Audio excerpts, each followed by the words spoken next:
E aí, pessoal, tudo bem, gente? Quanto tempo, hein, que a gente não se vê? Pois é, passou. Terminamos aí os nossos livros históricos. Foi pesado, hein? Fala a verdade. Que livros históricos que deu trabalho para nós, mas foi, eu não tenho dúvida de que foi muito bom. Nós tivemos aí um crescimento muito grande na nossa cultura bíblica em geral, né? A história bíblica é muito linda e a gente passou por todos aqueles livros lá. Bom, nós vamos começar agora uma fase nova, né, nos nossos estudos aqui do IBAD. Quero mais uma vez agradecer a todo mundo que está junto aí, tem sido bênção a oportunidade que Deus tem nos dado de estudarmos juntos a Palavra de Deus, através desses guias que são os livros, né, que nós estamos estudando agora aqui na nossa Escola Teológica no IBAD. Antes de mais nada, eu quero lembrar vocês da importância de se inscrever no canal. Se você ainda não é inscrito e tem visto os nossos vídeos aí, tem gostado, agora se você faz parte, se você é um dos alunos do IBAD, Polo Barretos, aqui no Polo da Liberty, é muito importante que você se inscreva no canal.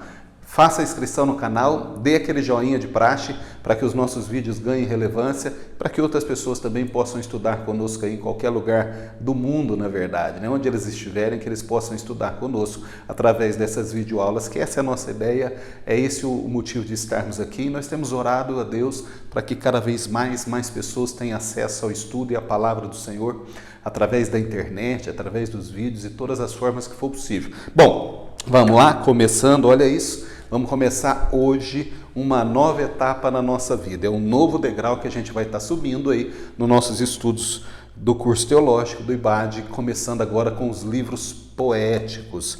Gente, eu tenho recebido já feedback de vocês, né, um retorno dos nossos alunos aqui do Polo de Barretos sobre esses livros poéticos, e as pessoas estão encantadas, estão realmente muito felizes com aquilo, com o conteúdo que tem sido trazido para nós, né, para estudo agora pelo João Moreno, que é o autor dos livros poéticos que nós vamos começar a estudar hoje. Eu sei que vocês já têm lido, né? Vocês já têm passado aí por alguns capítulos e a gente sempre divulga a videoaula um pouco mais na frente. É a nossa primeira videoaula hoje do Livros Poéticos e a gente vai estar junto aqui em pelo menos 4 oportunidades. Beleza? Vamos junto então? Então tá aqui. Livros Poéticos, João Moreno, curso médio em Teologia.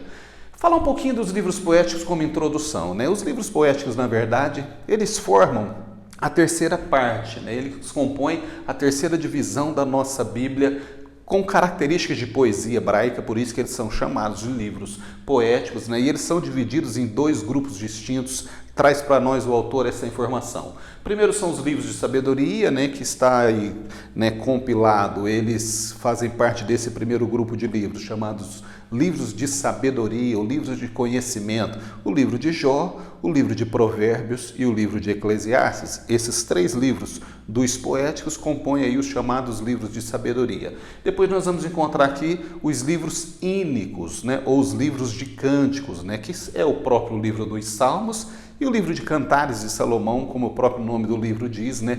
Cânticos dos Cânticos ou Cantares de Salomão e Salmos compõem a segunda parte dos livros poéticos. Então vocês já perceberam aí que nós vamos passar pelos livros poéticos de Jó, Provérbios e Eclesiastes, Salmos e Cantares de Salomão. São 5 livros que compõem a terceira parte da Bíblia. Nós já estudamos o Pentateuco, nós já estudamos livros históricos e agora nós estamos entrando na terceira parte da Bíblia, que são os poéticos. Eu não tenho dúvida que nós vamos ter um tempo muito abençoado. Esses livros, gente, os livros poéticos, são há muito tempo o meio de inspiração, canal de inspiração para que as pessoas possam adorar, glorificar a Deus e conhecer o Senhor através desses livros poéticos que têm histórias e experiências e vai trazer para nós um conteúdo muito importante no nosso processo de aprendizado aí da palavra no nosso curso teológico. Então, olha só, como sempre, né, os nossos livros são divididos em 4 unidades.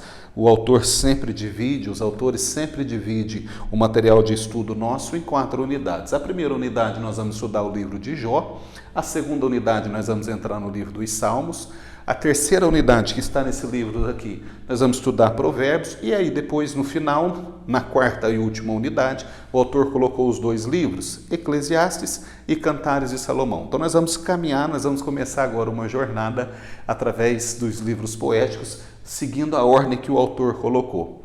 Beleza? Vamos lá então? começando por Jó, nós vamos hoje falar da unidade 1 do livro de Jó, né? A unidade 1 que o autor nos traz sobre o livro de Jó, o estudo sobre o livro de Jó, o título que ele coloca é Sofrimento, Fé e Adoração. Então nós vamos começar agora na unidade 1, baseando nesse tema, né, nesse tema central, Jó, sua vida, né, sofrimento, sua fé e adoração. Nós vamos estudar um pouco sobre esse personagem tão emblemático e tão importante da Bíblia, que foi esse homem chamado Jó. Aprender com ele, sofrer com ele, perceber tudo aquilo que esse homem passou e entender, principalmente, né, como Deus usou tudo isso para que a vida de Jó fosse fortalecida, para que a fé de Jó fosse realçada, para que ele conhecesse mais a Deus. Então esse é o grande aprendizado do livro de Jó, e a gente vai agora nessa unidade passar por 5 capítulos, eu acho que é isso, tá vendo? O autor divide a unidade 1, que trata do livro de Jó, em 5 capítulos. No primeiro capítulo ele vai falar sobre o próprio livro de Jó, a constituição, a autoria, temporalidade, ou seja, né, dados sobre o livro de Jó. Capítulo 2 ele traz o título A Casa do Oleiro, ele vai falar um pouco sobre o sofrimento de Jó, tudo aquilo que Jó passou.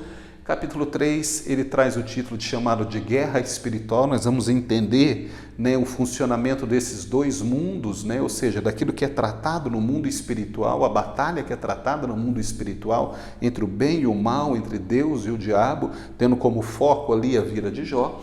Capítulo 4, a celebração, é o título que o autor traz, e ele encerra o capítulo 5 da unidade 1 falando sobre a soberania divina.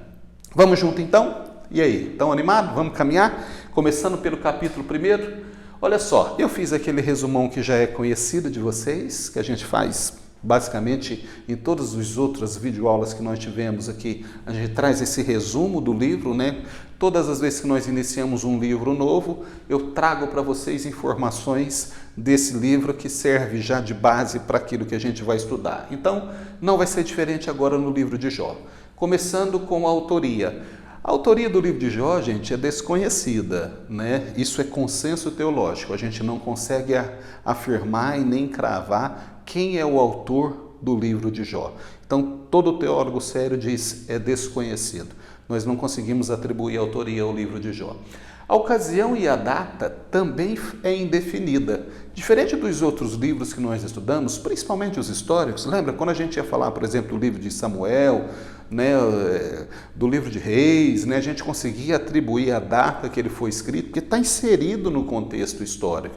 Então, para os eruditos foi mais fácil atribuir a data do livro, a ocasião em que ele foi escrito, porque tinha base, né? Tinha dados suficientes para poder atribuir essas informações. No livro de Jó, a ocasião e a data é indefinida, embora acredita-se que possivelmente ele foi escrito no período patriarcal. O período patriarcal nós sabemos que é o período dos patriarcas, né? Envolve aí o período entre Abraão e Jacó, né? Passando por Isaac. Então acredita-se que essas informações que nós temos do livro de Jó tenham sido compiladas ou escritas no período patriarcal. O tema do livro de Jó, se fosse atribuir um tema a ele, seria por que sofre o justo, não é? Eu acho que é um tema bem pertinente. Por que um justo sofre? A gente tem muita facilidade de entender, né, quando uma pessoa que nós consideramos ímpia ou ruim ou injusta aos nossos olhos sofre. A gente entende, inclusive, como uma resposta ou como consequência da maldade da pessoa. Mas um justo, uma pessoa íntegra, como a gente vai ver que foi Jó, por que sofre, né? O que acontece que mesmo pessoas assim sofrem? E nós sabemos que sofrem, não é? Então o sofrimento é inerente à nossa vida. E o tema central, o grande questionamento é esse: por que sofre o justo? Ou por que sofre uma pessoa temente a Deus ou uma pessoa íntegra? E a gente vai ter a oportunidade de caminhar no livro de Jó e aprender um pouco sobre isso daí. O propósito do livro de Jó é abordar teologicamente o tema que trata do sofrimento do justo. Então, o propósito inicial, né, o propósito central do livro de Jó é abordar teologicamente, à luz da teologia, à luz da Bíblia, a questão do sofrimento do justo. Demonstrar que mesmo que não compreendamos, ou mesmo quando a gente não está compreendendo o porquê das coisas estão acontecendo, Deus continua no controle, ou Deus tem sob controle nas suas mãos todas as coisas. Em nenhum momento a situação escapa das mãos de Deus. Esse é o propósito do livro de Jó, para que a nossa fé seja fortalecida e a gente entenda isso. Mesmo que a gente não esteja compreendendo tudo aquilo que está acontecendo, como é o caso de Jó, ele não entendia porque tudo aquilo veio sobre ele, né? Mesmo ele sendo um homem justo, reto, enfim, mas em nenhum momento a situação escapou das mãos de Deus, e a gente percebe isso só lá no final do livro, não é? Se a gente não tivesse o final do livro de Jó, a gente também talvez estaria aqui questionando e tentando entender por que tudo aquilo veio sobre Jó. Mas depois lá nos finais, nos capítulos finais do livro de Jó, a gente vai entender, né, por que Deus permitiu esse sofrimento todo. Bom, esse é um panorama geral, quis dar para vocês aqui com essas informações um panorama geral do livro do Jó, antes que a gente entrasse propriamente dito nas informações do autor. Nós vamos estudar agora baseando nas informações do autor, né? Inclusive vão ser essas informações que vão ser cobradas depois nas nossas provinhas aí, na provinha que a gente vai fazer. Beleza? Vamos junto então? Fiz o que eu sempre faço. Capítulo 1, livro de Jó, é sobre isso que nós vamos falar. E aí eu coloco aqui os pontos relevantes daquilo que eu considero do capítulo 1 do livro, né, do João Moreno. Então nós vamos destacar 4 pontos que eu acho que vale a pena vocês dar uma olhada com cuidado. Eu sei que vocês passaram pelo capítulo 1, leram todo o capítulo, estão lendo o livro todo, mas eu quero chamar a atenção de vocês para esses 4 pontos principais que nós encontramos no capítulo 1. O primeiro é Jó, um homem íntegro. Nós encontramos na Bíblia, no livro de Jó, já no primeiro versículo de Jó. Primeiro versículo do primeiro capítulo, diz: tinha um homem da cidade de Uz, cujo nome era Jó. E aí o escritor diz: esse homem era justo, reto, temente a Deus e que se desviava do mal. Então Jó realmente era um homem íntegro, reto, sincero, temia Deus e que se desviava do mal. A ponto diz a Bíblia no livro de Jó, lá no versículo 5, salvo engano, eu marquei aqui, é isso mesmo, vocês vão encontrar isso daí. Jó chegava a ponto de oferecer sacrifício a Deus como forma de pedido de perdão, de expiação de pecados dos seus filhos, diz o versículo 5. Ele oferecia sacrifício a Deus e dizia para Deus: Senhor, talvez os meus filhos tenham pecado contra o Senhor. Então eu já quero de antemão oferecer esse sacrifício ao Senhor. Então mostra um homem zeloso com a sua fé, temente a Deus, preocupado em agradar a Deus, até que se porventura os meus filhos pecaram, eu já quero estar oferecendo um sacrifício ao Senhor em favor do perdão dos pecados que eles cometeram. Então esse era Jó. Mas mais do que o autor do livro falar sobre Jó, o que nós encontramos no primeiro versículo do capítulo 1, Deus fala sobre Jó. No momento seguinte, no versículo 8, se você seguir lendo o livro de Jó, e por isso que é importante a gente estudar o livro, mas ter a Bíblia aberta do lado, eu sempre falo isso para vocês, estude o livro do autor, estude o nosso livro teológico do IBAD, mas coloque a Bíblia do lado para que você possa confrontar as referências que são dadas pelo autor, que a gente não fique apenas na explicação do autor, porque às vezes ele cita o texto, mas ele não transcreve, aí você vai lá no livro, na Bíblia, e lê, e aquilo fecha o entendimento para você, fica mais fácil você acompanhar. E é isso que acontece. No versículo 8, na sequência dos versículos do capítulo 1, Deus fala sobre Jó. A Bíblia diz que Deus teve um encontro, né, entre Deus e o diabo que acontece no mundo espiritual.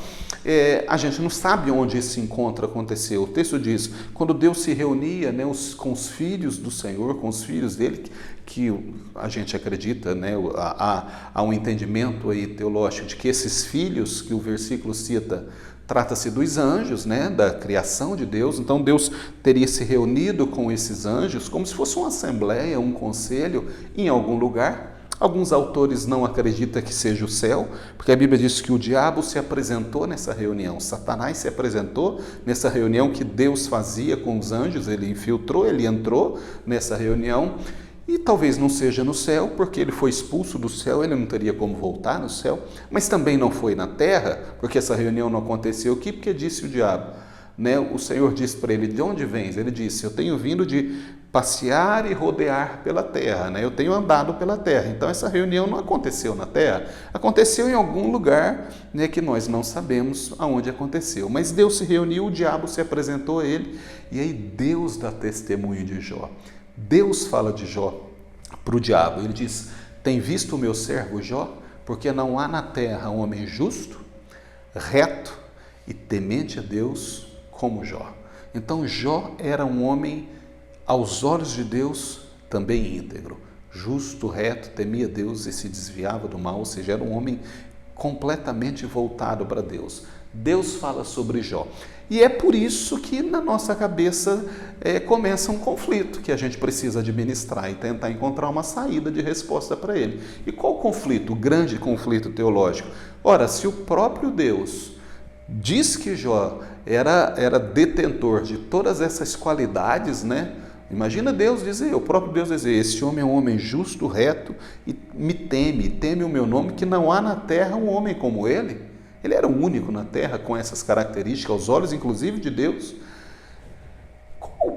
Por quê? Qual a razão, né, de Jó passar por tudo que ele passou? Esse talvez seja o conflito central desse livro, a nossa dificuldade de compreender porque Deus permitiu que Jó, mesmo sendo quem ele era, sofresse tanto ou sofresse tudo aquilo que ele sofreu. Esse é o grande conflito teológico. Por que Deus, o próprio Deus que dá testemunho de Jó, vem permitir que Jó passasse por tudo aquilo que ele passou? E nós vamos, ao longo do nosso estudo aqui do livro de Jó, de toda a unidade 1, passando por todos os capítulos, a gente vai começar a formar esse entendimento, vai começar a ficar claro para nós, porque eu acredito que em algum momento você também tenha se perguntado isso. Que Deus é esse que permite um sofrimento tão grande na vida de um homem que ele mesmo, Deus, disse que ele era justo, reto e temia Deus, que não havia na terra um homem como ele, não é? Mas nós vamos perceber que, na verdade, o cuidado de Deus, inclusive, permitiu que tudo isso viesse sobre a vida de Jó. E para terminar, né, o quarto ponto mais relevante que eu destaco para vocês no capítulo 1 do livro que nós estamos estudando, né, os livros poéticos agora, o quarto ponto mais relevante é exatamente esse, os interesses opostos. O livro de Jó vai revelar para nós, ele vai nos mostrar, ele vai nos permitir, né, perceber, né, que Deus permite o mal. Deus permite muitas vezes que o mal nos atinja, não é que as provações venham sobre nós, Deus permite como permitiu com Jó, mas na verdade ele em nenhum momento perde o controle e ao contrário, mesmo Deus permitindo, Deus tem o poder de anular e fazer com que o bem prevaleça. Então Deus permite às vezes quando Ele quer nos ensinar alguma coisa ou algumas coisas, mas Ele não solta o controle. E no final ele tem o poder de anular o mal e fazer com que o bem prevaleça. Eu acho que esses 4 pontos são os pontos mais importantes do capítulo 1 do livro. Ou seja, Jó, um homem íntegro, fala da integridade de Jó. Deus dando testemunho sobre Jó, é o ponto 2, né? Deus fala e confirma que ele realmente era tudo que a gente imaginava que Jó fosse. Depois nós vamos enfrentar esse conflito teológico, né? Buscar essa compreensão. Ora, por que então que Deus permitiu que tudo isso viesse sobre Jó? E o ponto 4 é exatamente esses interesses opostos, né? Ou seja, existe uma ação do mal e muitas vezes Deus permite, quando Deus tem um propósito de nos ensinar, mas ao final Ele tem poder de anular, de acabar com esse efeito do mal e fazer com que o bem prevaleça. Beleza? Era isso que eu queria falar com vocês com relação a esse capítulo 1 e eu volto já, rapidinho, é muito rápido mesmo, para que a gente fale agora sobre o capítulo 2. Até já!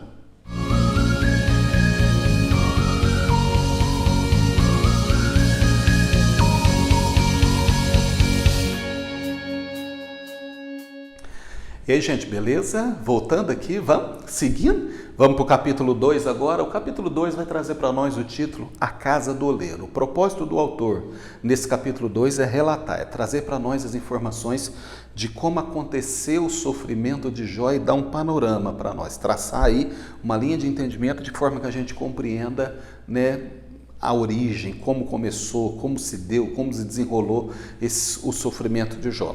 Deixa eu trazer uma informação para vocês que eu acho que é muito importante. O livro de Jó, ele é um livro muito didático, complexo e um livro que tem sido objeto de estudo aí por muitas pessoas que são apaixonadas pela história desse homem, inclusive eu mesmo.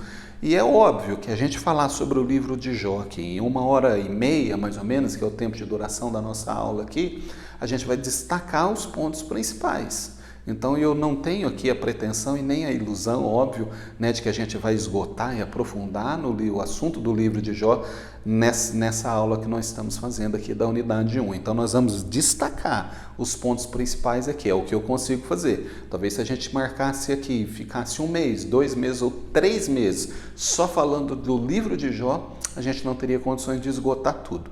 Então, o propósito e a proposta da nossa aula é que ela destaque para vocês temas gerais, mas que vocês se aprofundem depois, na própria leitura do conteúdo didático, né, do curso teológico, mas também com outras informações que você julgar importante. Faça isso, viu? Porque o livro de Jó vale a pena um estudo mais detalhado e mais aprofundado. Mas seguindo aqui, então o autor traz para nós o título A Casa do Oleiro. Eu mudei um pouquinho a disposição do nosso slide aqui para que fique mais fácil para vocês assimilar.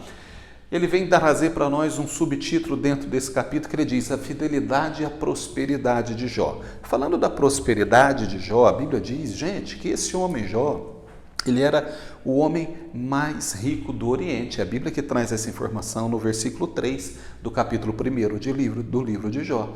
Então ele era um homem muito rico, não só muito rico na cidade, não só muito rico no estado, no país dele, não, ele era muito rico no Oriente todo.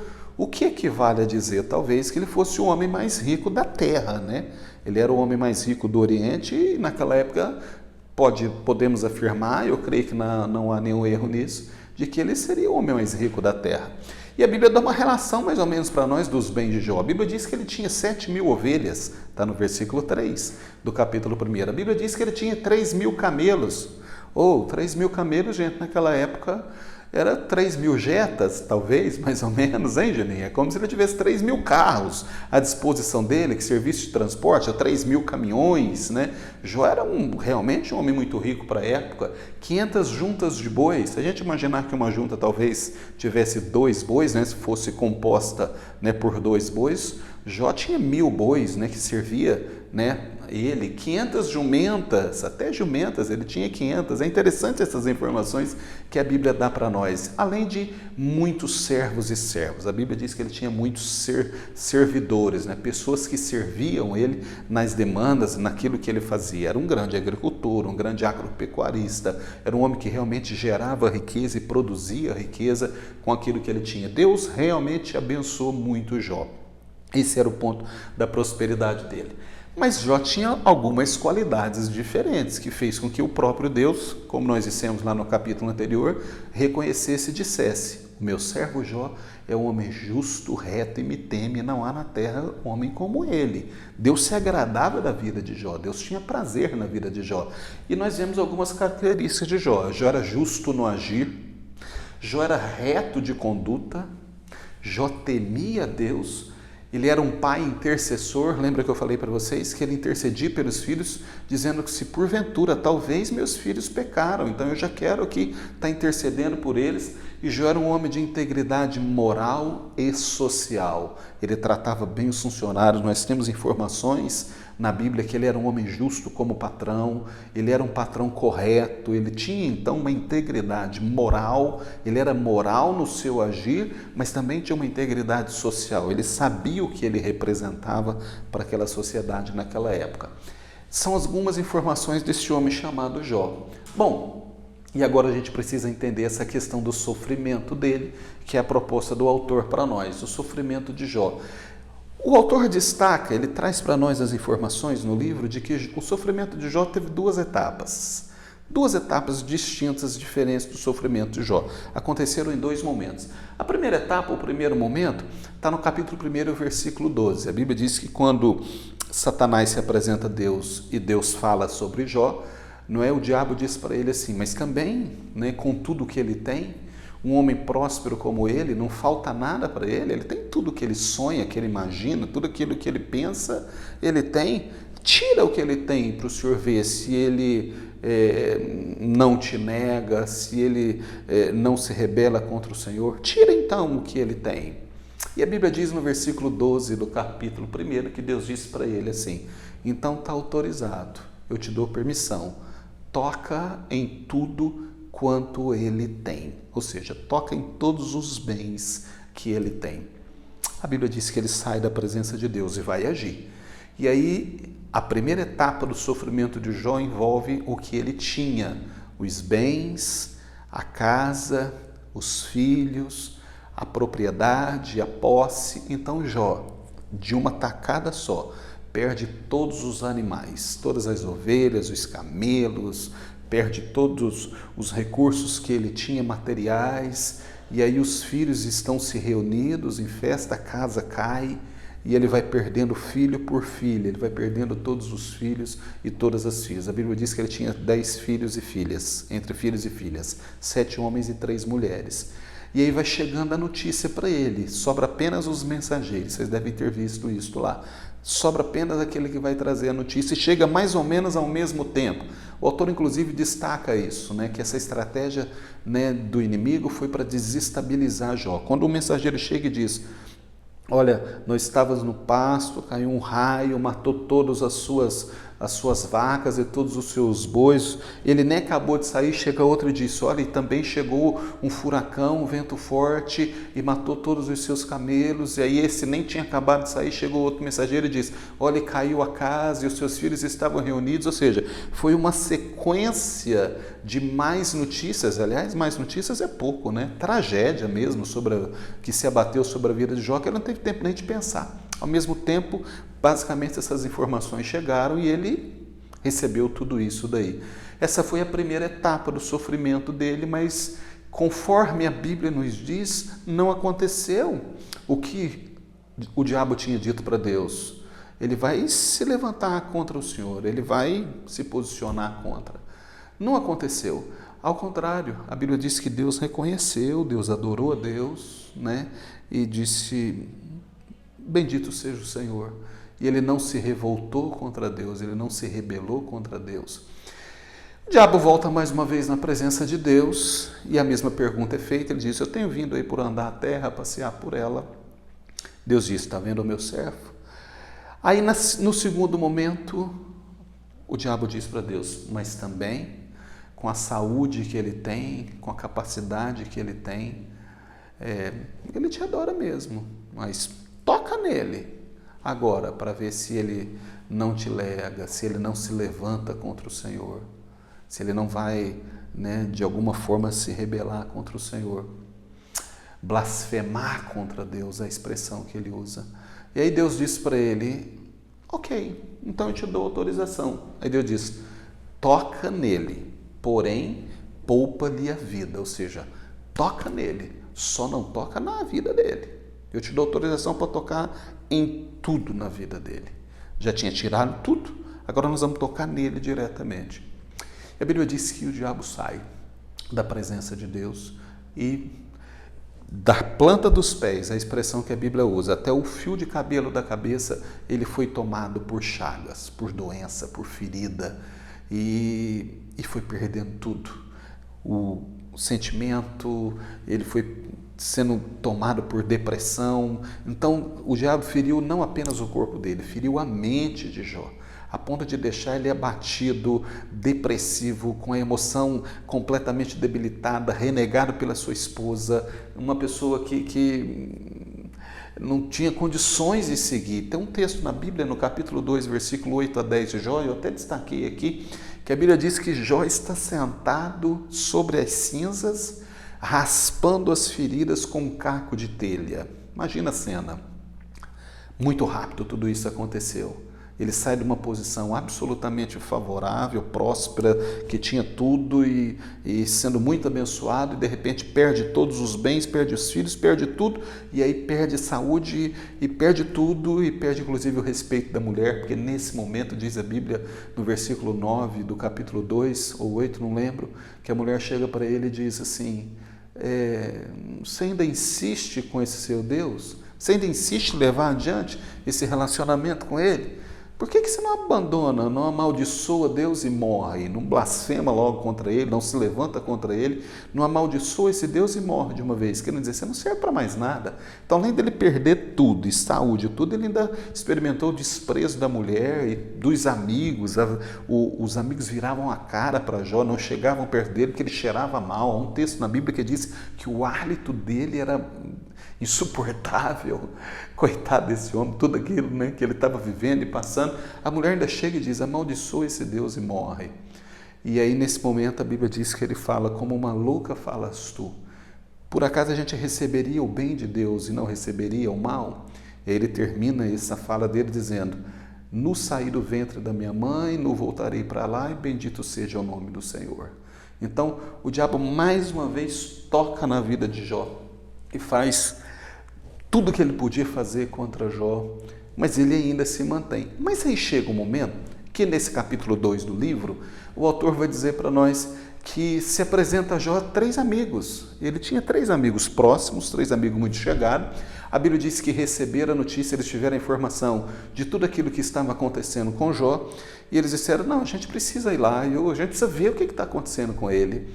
E aí chega esses 3 amigos, o nome deles é Elifaz, um é Elifaz, o outro é Bildade e o outro é Zofar. E é muito interessante o que acontece, né, por vários capítulos do livro de Jó, porque esses 3 amigos eles vão funcionar, né, como um pêndulo, né, que oscila as opiniões, eles se acham ali no direito de expressar para Jó o porquê que aquilo estava acontecendo com Jó. A Bíblia diz que eles chegam e quando eles veem Jó daquela forma, absolutamente magro, pele e osso, com ferida, com chaga, né, sem cabelo, sem dente, naquela situação, naquela miséria absoluta e total, eles choraram muito, eles rasgaram as próprias roupas, eles pegavam, diz a Bíblia, que eles pegavam terra do chão e jogavam sobre a cabeça deles, né? Como se depreciando diante da situação de Jó, e eles ficaram 7 dias e 7 noites sentados ao lado de Jó, sem abrir a boca, sem dar uma palavra, sofrendo com o sofrimento de Jó. E aí a Bíblia vai dizer para nós que Jó começa, né, diante dos amigos a desabafar, e ele começa a dizer, eu não deveria ter nascido, eu amaldiçoo o dia do meu nascimento, por que Deus não me matou ao nascer, por que Deus está me fazendo passar por tudo isso, e começa a dizer tudo aquilo que qualquer pessoa diria numa situação daquela. Depois desse discurso, né, de Jó, né, absolutamente pessimista e sofredor diante de tudo que ele estava passando, eles se acham no direito de dar uma opinião e expressar e emitir, né, um julgamento sobre por que Jó estava passando. E é muito importante e interessante a gente ver teologicamente a visão desses 3 pessoas, desses 3 amigos que não sabiam o que estava acontecendo. Nem Jó e nem ninguém tinha informação de que, na verdade, Jó estava sendo alvo de uma conversa entre Deus e o diabo no mundo espiritual. Deus sabia quem era Jó, mas Deus permitiu que Jó fosse tocado pelo diabo. Até aquele momento ninguém sabia, não é? Porque, e muito menos Jó e muito menos amigos. Então o primeiro deles ele começa a dar uma opinião e diz, os retos e inocentes não sofrem, como querendo dizer subliminarmente, né? Como querendo dizer, se isso está acontecendo com você é porque provavelmente você não é tão reto assim e você não está inocente diante disso tudo. Outro entendimento de Elifaz é que o sofrimento é uma correção divina, que Jó estaria sendo corrigido por tudo aquilo que ele estava passando. Alguma coisa ele tinha feito e Deus estava corrigindo Jó. É o entendimento de Elifaz. E ele conclui já na terceira parte do discurso dele dizendo, Jó, você está muito distante de Deus. É por isso que Deus permitiu que isso viesse, talvez para te atrair, para te trazer para mais perto dele. O segundo, Bildade, diz, eu não sei porquê, né? Não entendo por que está vindo esse sofrimento sobre você, mas talvez seja consequência do pecado. Então Bildade já emite logo um parecer ali, faz um pré-julgamento de Jó, dizendo isso não viria sobre você se não tivesse um pecado, talvez seja consequência do pecado. E ele termina a fala dizendo que, na verdade, homens são como vermes para Deus, né? Isso impacta muito Jó, ele está passando tudo aquilo que está passando e os amigos, né, entre aspas, né, na verdade emite sentença ainda contra ele, ele já não entendia por que ele estava vivendo aquilo. Aí chega os caras e falam, você não é inocente, os inocentes não sofrem, sofrimento é uma correção, você está distante de Deus. Outro fala, isso é uma consequência do pecado, você é como um verme para Deus.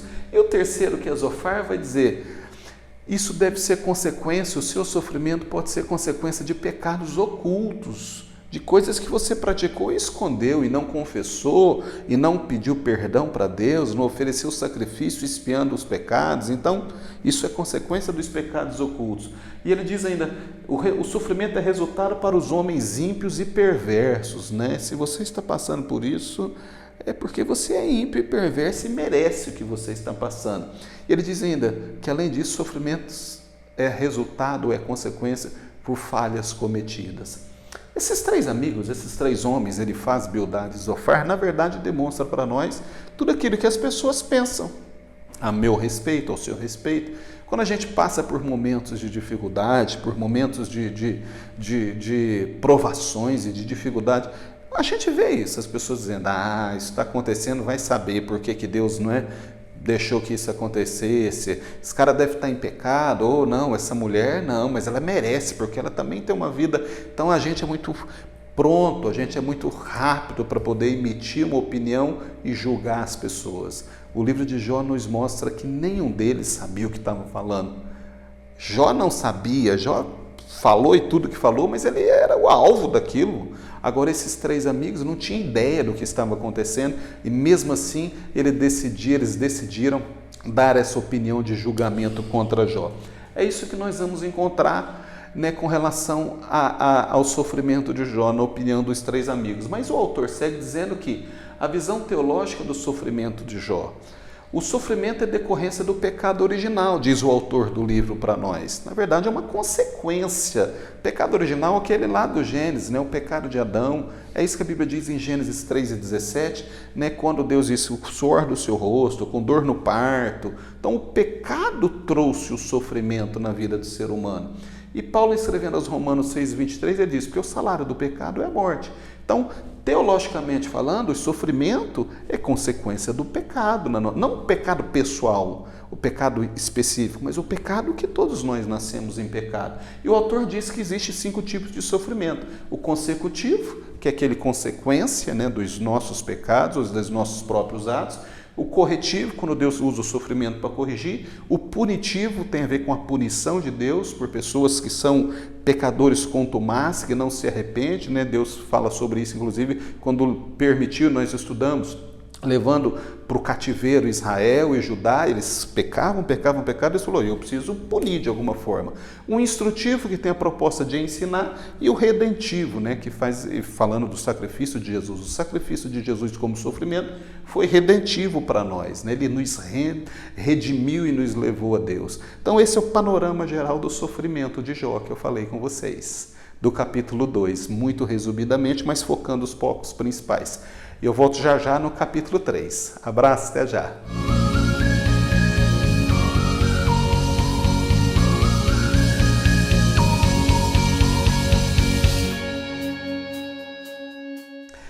E aí, pessoal, tudo bem, gente? Tomaram uma aguinha? Vamos de volta aqui. Nós falamos sobre o capítulo 1 e o capítulo 2 do livro de Jó. Acabamos de falar agora sobre o sofrimento de Jó, analisando um pouquinho os aspectos do sofrimento de Jó, né, na visão do autor, né, do João Moreno, que escreveu esse livro para nós.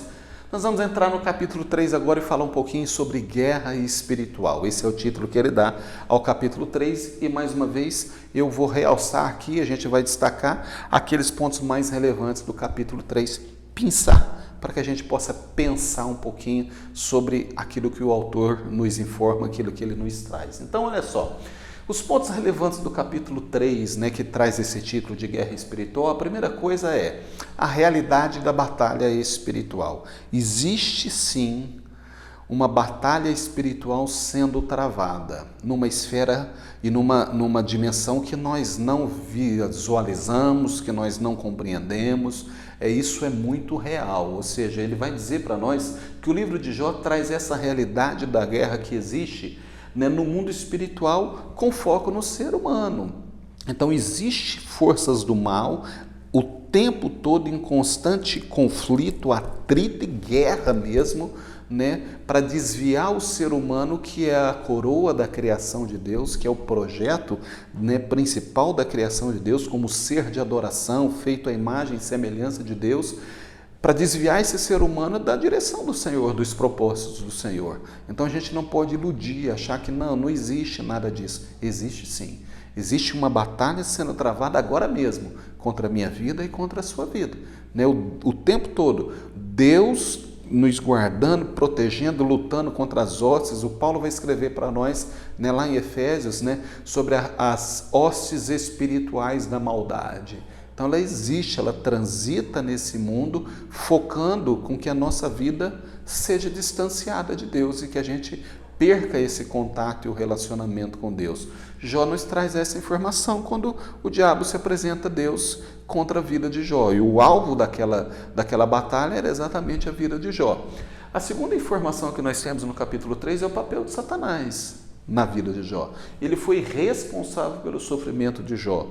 Deus deu permissão para que ele tocasse, mas ele foi o executor do plano que atingiu Jó. Ou seja, o tempo todo ele quer atingir a minha vida, ele quer atingir a sua vida. Ele é a origem do mal. A palavra, aliás, Satanás significa adversário, não é? Ele é o nosso adversário. Por quê? Porque ele quer nos afastar de Deus. Ele é absolutamente contra tudo aquilo que Deus tem para nós. O papel dele é distorcer o plano de Deus na nossa vida. Quanto mais nos afastarmos de Deus, mais nos aproximamos dele. Porque nesse caminho não existe meio. Ou é Deus ou é o diabo. Essa é a verdade, não é? Deus é misericordioso, nos guarda, nos protege, mas ele está o tempo todo. Mais uma vez, né, a Bíblia vai dizer para nós, o escritor diz, porque o diabo, vosso adversário, está ao derredor como um leão, bramando como um leão, procurando a quem possa tragar. Então, esse foi o papel de Satanás nesse contexto. Ele quis atingir a vida de Jó porque ele tinha certeza, ele acreditava que se Jó perdesse tudo e perdesse tudo como perdeu, ele negaria Deus, ele se rebelaria, não é, contra Deus, e ele iria se afastar de Deus e agredir Deus e falar tudo aquilo que ele imaginava que ele falaria. O outro ponto é que a atuação de Deus nesse contexto, por mais difícil que seja a gente compreender com uma mente natural, por que Deus permitiu tudo isso sobre Jó? Porque é difícil a gente entender com uma mente natural. Repito, se a gente lê antes do final do livro de Jó, antes do final do capítulo 36, 37, né, até o final do livro, a gente não teria o entendimento e acharia que Deus seria muito injusto, já que Jó era justo, reto e temente, Deus seria injusto em permitir tudo isso. Mas quando a gente lê o livro com o contexto formado, a gente entende que o foco de Deus era Jó o tempo todo, era ampliar a visão de Jó, era mostrar para Jó e se revelar de uma forma mais completa a Jó. Então, Deus, nesse contexto, o tempo todo, ele está visando Jó. O cuidado de Deus era Jó. Ele não entrou numa batalha, numa disputa, numa aposta com o diabo, porque ele queria provar para o diabo alguma coisa. Ele não queria provar nada. Ele, ao contrário, usou tudo isso para poder se relacionar ainda mais com Jó. E o quarto ponto importante que a gente vê aqui nessa questão da guerra espiritual é que Deus tem um plano perfeito. E o autor, ele menciona isso, ele realça isso no capítulo 3. Né? O livro de Jó nos mostra que Deus pode usar o sofrimento para se revelar a nós com o seu poder e misericórdia. Não existe ponta solta com Deus. Gente, Deus não improvisa, não é? Deus não improvisa, Deus não faz as coisas e vamos ver se vai dar certo. Deus faz as coisas já sabendo do final. A Bíblia diz que Ele sabe do fim antes do começo.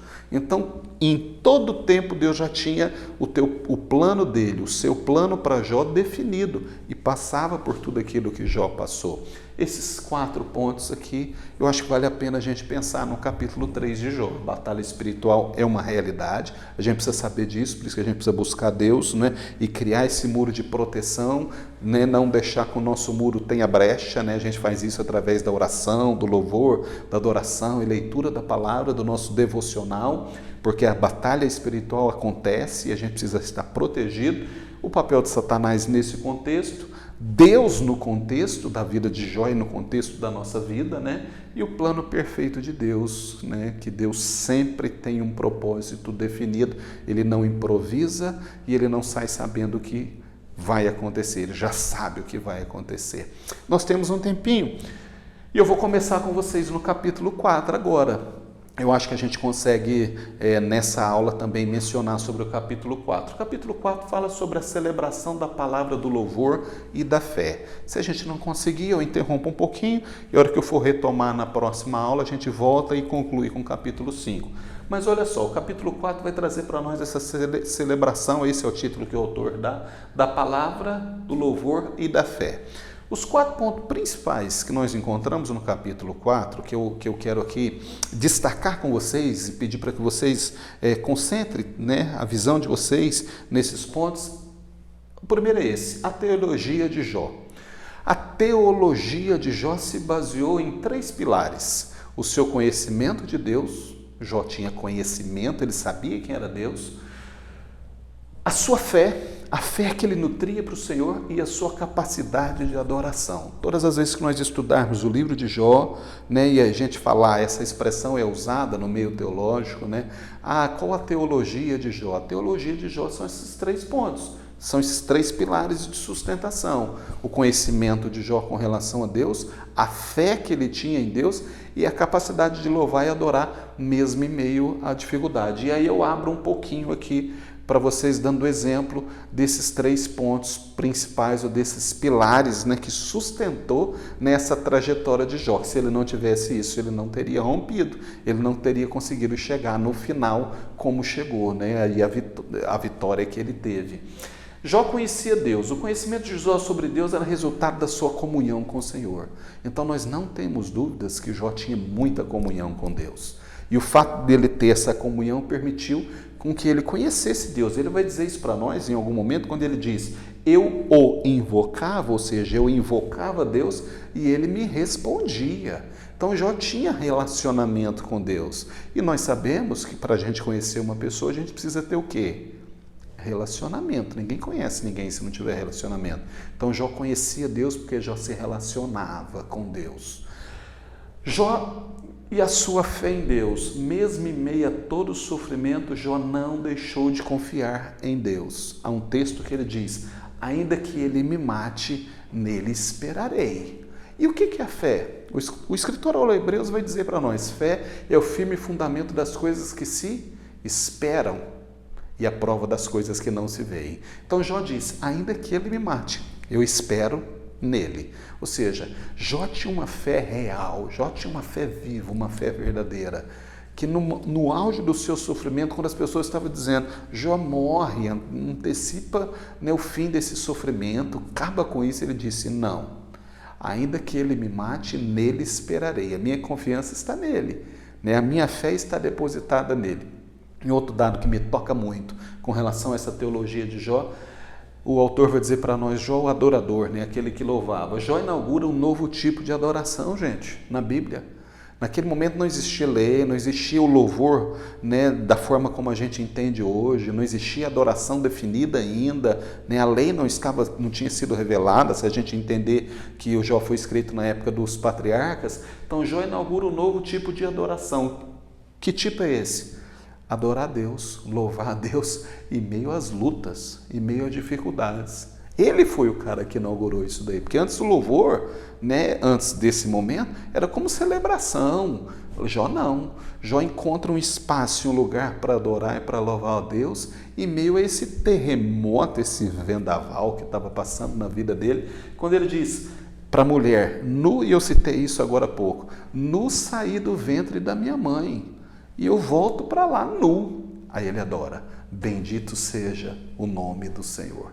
Isso é uma expressão máxima de adoração. Bendito seja o nome do Senhor. Ele adora a Deus em meio àquele caos, em meio àquele sofrimento. Então é muito importante, quando a gente tem essa percepção, poder reconhecer a grandeza de Deus, poder reconhecer quem Deus é na nossa vida, não apenas nos momentos fáceis ou nos momentos em que a vida está fluindo, em que tudo vai bem. Jó encontrou forças e uma forma de adorar a Deus em meio a tudo aquilo que ele estava passando. Ele inaugura uma nova forma de adoração, uma nova forma de louvar o Senhor, de engrandecer o nome dele, dizendo, bendito seja o nome dele. independente do que eu esteja passando, ou apesar de tudo que eu esteja passando, a adoração e o louvor de Jó não era circunstancial. Ele não adorava Deus, ele não louvava Deus quando as coisas estavam indo bem apenas, porque isso ele fazia.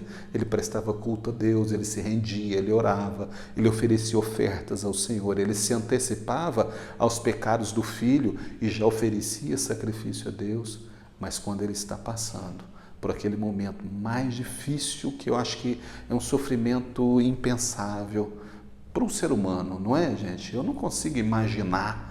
A gente imagina lendo a Bíblia, a gente tenta formar um contexto na cabeça da gente, mas na prática é impensável passar tudo que esse homem passou, perder todos os filhos, meu Deus, perdeu tudo que ele tinha, perdeu a saúde, perdeu a moral, a moral que eu digo, moral com os amigos, Já era um homem influente, um homem que falava e ele era ouvido, a mulher respeitava, a sociedade respeitava, ele perdeu tudo.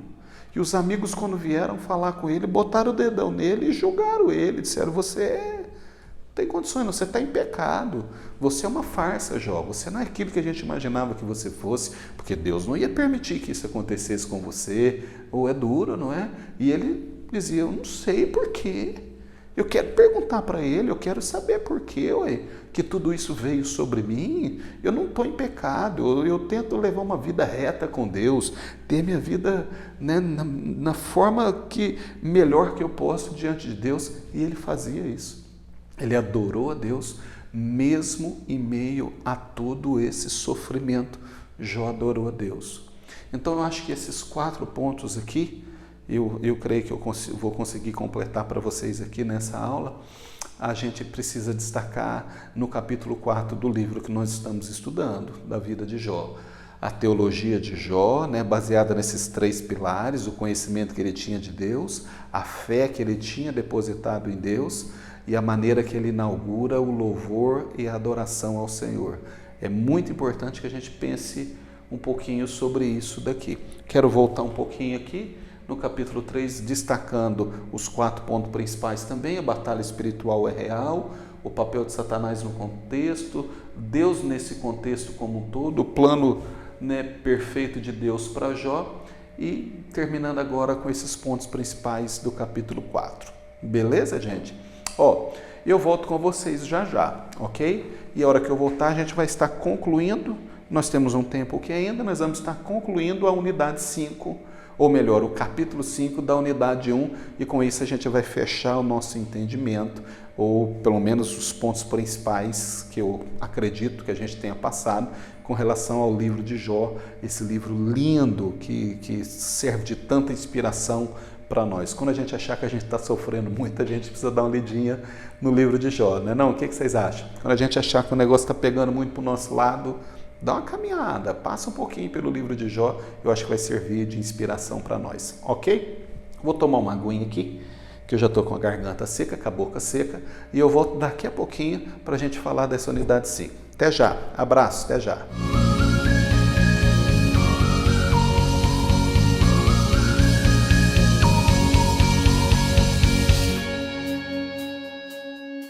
E aí, gente, tudo bem? Como é que você está? Tomaram uma aguinha lá? Deu para dar uma descansadinha? A gente fica falando, falando na cabeça de vocês aí.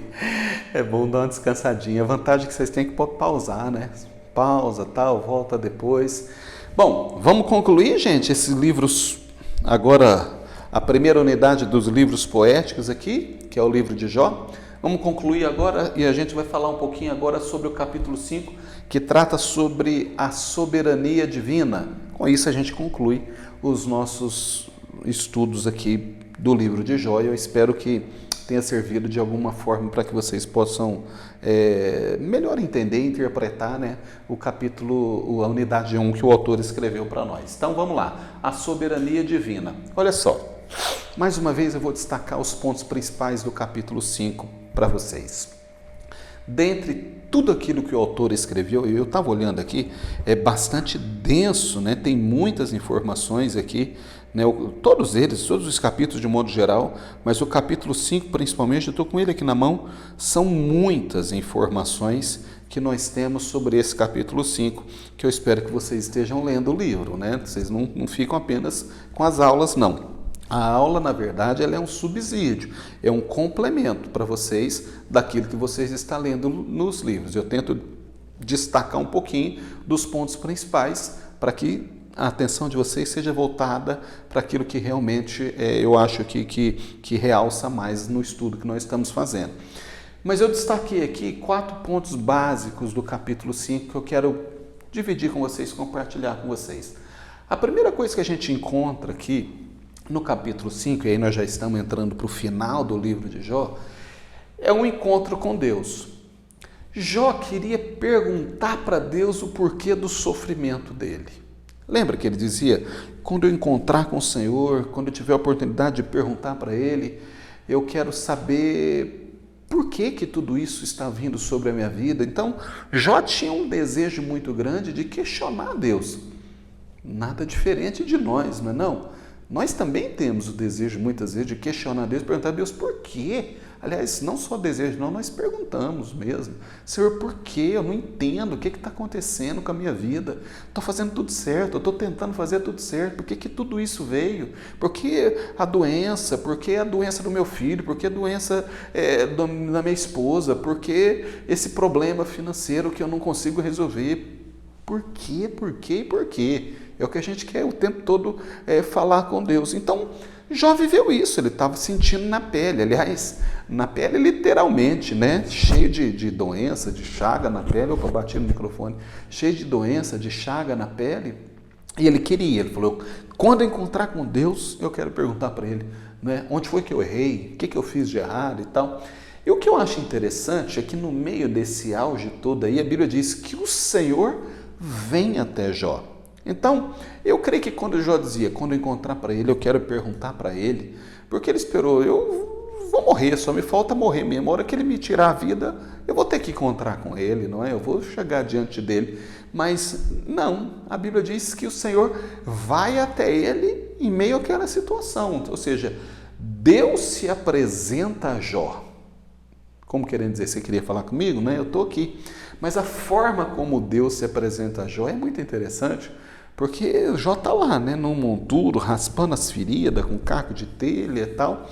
E a Bíblia diz que vem um redemoinho, ele olha e vê um redemoinho de longe, né, se formar, né, aquele funil, né, de redemoinho, de vento, né, se formar e vem e se aproxima dele. E chega perto dele, chega diante dele.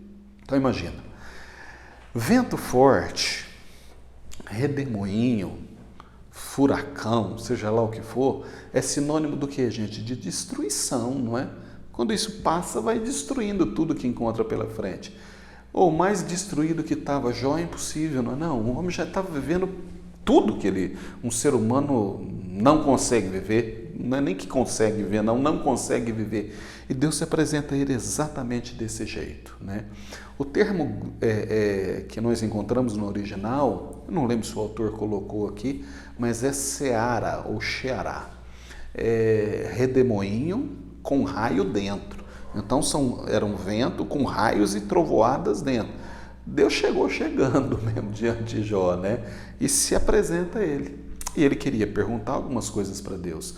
Mas a Bíblia diz que antes dele perguntar, antes dele se dirigir a Deus, quem faz perguntas para Jó é o próprio Deus. Ou seja, o próprio Deus diz para Jó, eu perguntarei e tu me responderás. Então, ao invés de você perguntar, segura um pouquinho aí, deixa eu te fazer algumas perguntas.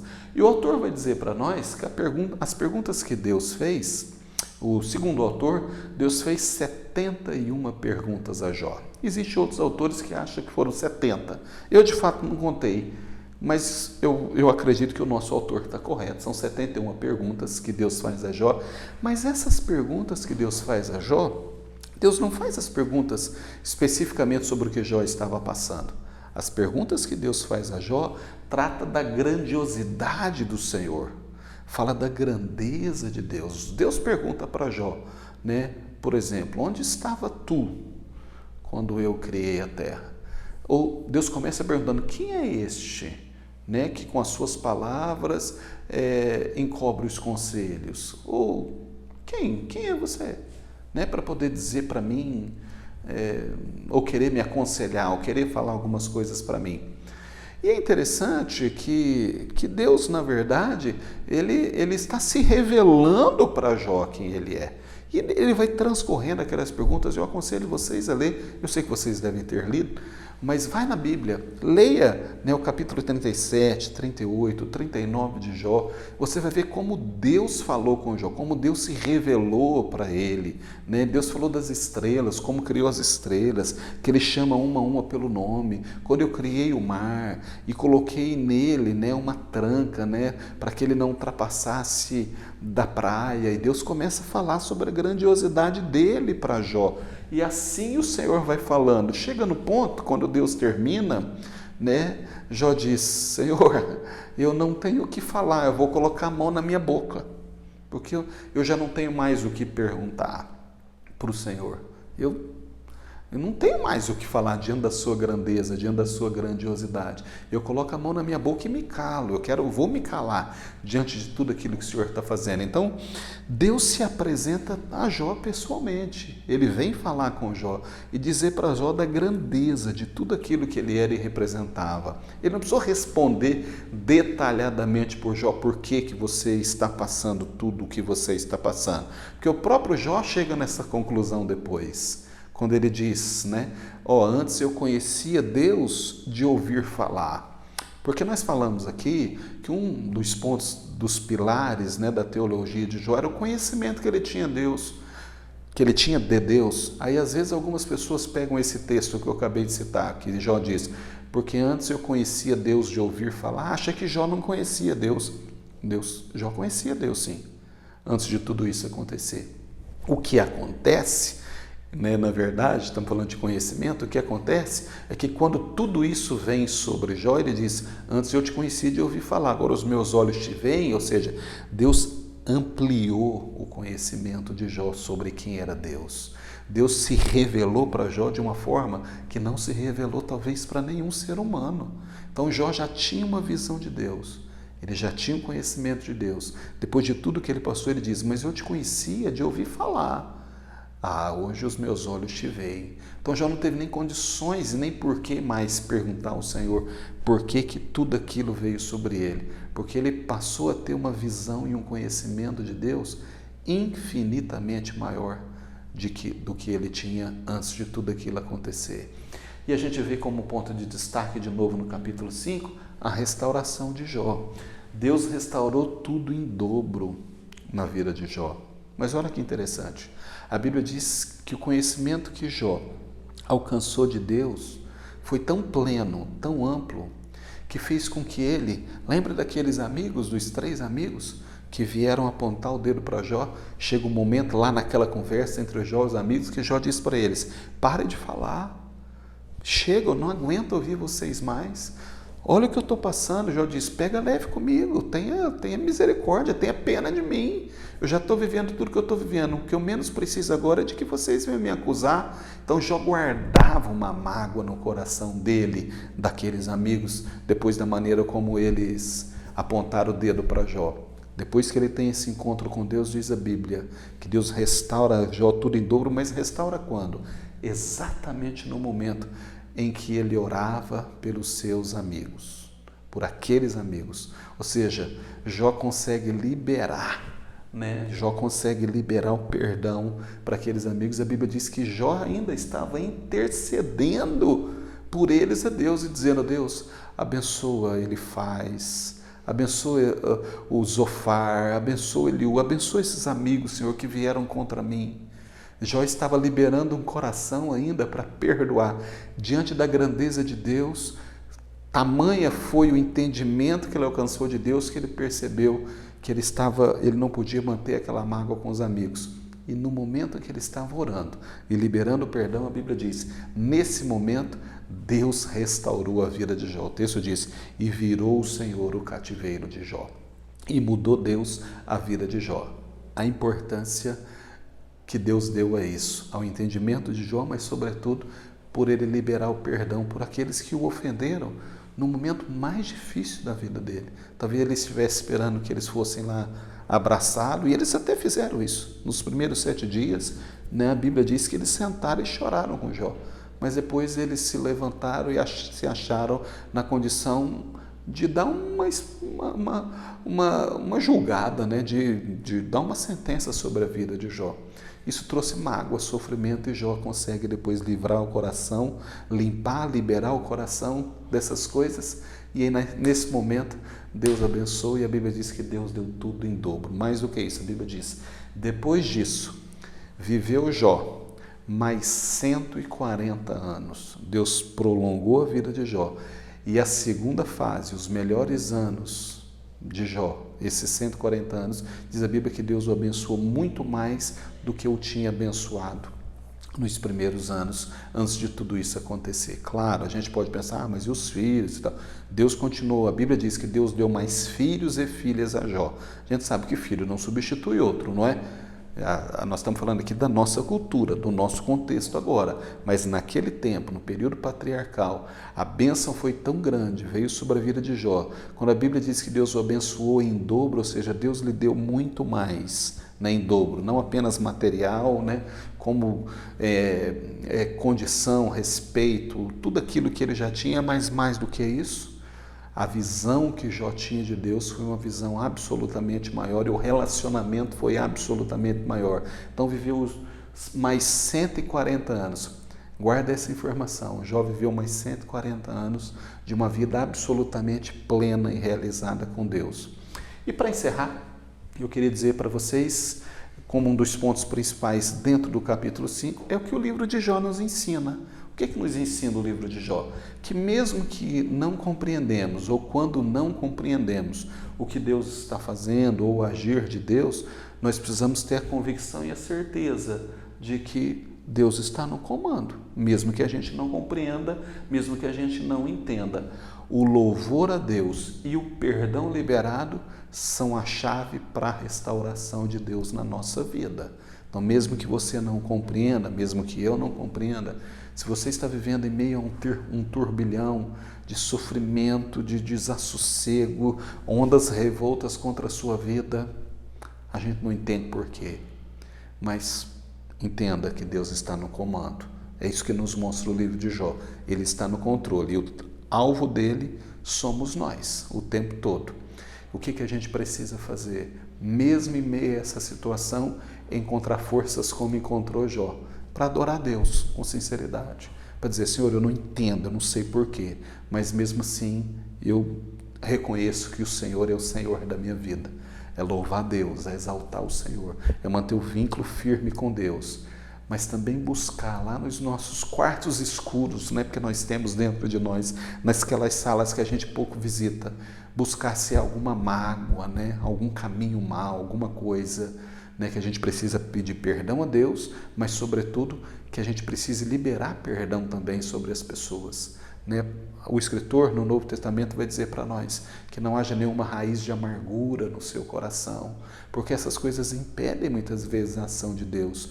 O livro de Jó vem nos ensinar isso. Deus não perde o controle, Deus não improvisa, Deus sabe tudo antes do fim, Deus faz exatamente aquilo que Ele quer fazer, mesmo que a gente não entenda, e que a gente precisa adorar e glorificar o nome dEle, louvar o nome dEle, mesmo nos meios dos problemas mais difíceis, e liberar perdão, perdoar. Porque quando nós perdoamos, nós abrimos a porta. Essas são as chaves para que Deus possa restaurar tudo na nossa vida, botando tudo no lugar. Beleza, gente? Era isso que eu tinha para falar com vocês com relação ao livro de Jó, a essa primeira unidade desse livro que nós estamos estudando. É muito bom esse livro, eu não tenho dúvida de que nós vamos crescer muito, não apenas em conhecimento, né? O nosso foco teológico, é claro, nós estamos numa aula de uma escola teológica, não apenas em conhecimento, mas sobretudo crescer em Deus, a nossa posição em Deus. Esse é o meu desejo.